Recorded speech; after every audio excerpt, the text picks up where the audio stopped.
So we talk about population, infrastructure and economy when we're buying real estate as the three main indicators.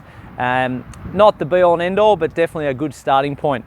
Now, I'm sitting here or standing here at the Three Black Sheep, a beautiful cafe in a town called Moama, which is about 5,000 people in population, and it's about 2 hours north of Melbourne.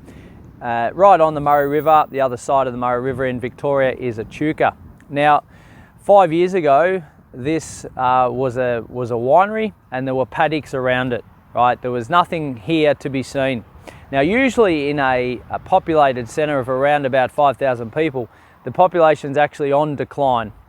People are moving out. There's no jobs here, and people go to larger regional areas or capital cities. Okay, this area has bucked the trend, and it's actually the reverse. People are moving into this area at a rate of knots. This area here now is surrounded by new large land estates and shops, and new businesses are opening up all the time, and the place is thriving. From a property point of view, values, median price, excuse me, around 500,000, but you can still pick up older houses for around 300,000. The last few years has been an increase in values, but a lot of it has been new builds as well. So that it's all relative. But at the moment, you're probably waiting 18 months or 2 years for any land to be titled. That's where Moama's sitting in the property stakes in respect to supply and demand. Okay, so Moama's building at a rate of knots that they're actually